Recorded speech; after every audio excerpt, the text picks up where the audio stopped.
Dharmanagar Lions ক্লাবের উদ্যোগে প্রতি বছরের মতো এবারও অনুষ্ঠিত হলো ডোনেশন কুপনের খেলা। এই প্রতিযোগিতার উদ্বোধন করেন অধ্যক্ষ বিশ্ববন্ধু সেন। তার সঙ্গে উপস্থিত ছিলেন লায়ন্স ক্লাবের সদস্যরা। আজ ধর্মনগর বীর বিক্রম ইনস্টিটিউশনের প্রাঙ্গণে দুপুর 1টা থেকে এই খেলার সূচনা হয়। খেলার মূল উদ্দেশ্য ছিল ধর্মনগর জেলা হাসপাতালে অত্যাধুনিক গ্লোকোমা শনাক্তকরণ মেশিন প্রদান করা, যা চোখের রোগ নির্ণয়ে বিশেষ সহায়ক হবে। এই মেশিনটি জেলা হাসপাতালে চিকিৎসা পরিষেবায় নতুন মাত্রা যোগ করবে বলে উত্তর ত্রিপুরার জনগণের বিশ্বাস। ডোনেশন কুপন খেলার জন্য 10টি প্রধান পুরস্কার রাখা হয়েছিল। প্রথম পুরস্কার ছিল একটি গাড়ি, দ্বিতীয় পুরস্কার একটি এসি, তৃতীয় পুরস্কার একটি ফ্রিজ এবং এর পাশাপাশি আরও আকর্ষণীয় পুরস্কার ও 9টি সান্ত্বনা পুরস্কার ছিল।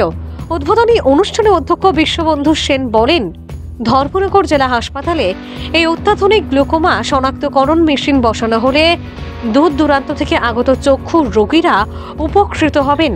এটি জেলা হাসপাতালের স্বাস্থ্যসেবার মান আরও উন্নত করবে। ধর্মনগর লায়ন্স ক্লাবের এই মহতী উদ্যোগের জন্য এলাকাবাসীর প্রশংসা ও কৃতজ্ঞতা প্রকাশ করেছেন। ভানুচন্দ্রের রিপোর্ট, আসাম প্রাইম নেটওয়ার্ক। এছাড়া তো আনুষঙ্গিক লটারিতে যা দেওয়া হয় তাই দিচ্ছেন, গাড়ি, টিভি, ফ্রিজ, ঠিক আছে। মেন হচ্ছে এই লটারিটা ওরা করছেনই মানব কল্যাণ সেবার জন্য। মানব কল্যাণ সেবা তো গ্লোকোমা ডিটেক্টেড মেশিন, এটার জন্য কিন্তু লটারি হচ্ছে না। এটা ওরা যে ফান্ডটা কালেকশন হয়েছে সেই ফান্ডের থেকে একটা 6-7 লাখ টাকা সম্ভবত দাম গ্লোকোমা ডিটেক্টেড মেশিন দেবেন। তাই লায়ন্স ক্লাবকে ধন্যবাদ জানাই এই শুভ উদ্যোগ নেওয়ার জন্য, আন্তরিক ধন্যবাদ।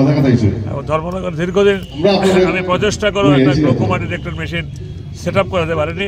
এবার লায়ন্স ক্লাবের শুভ উদ্যোগে এই গ্লোকোমা ডিটেক্টেড মেশিনটা সেট আপ হবে।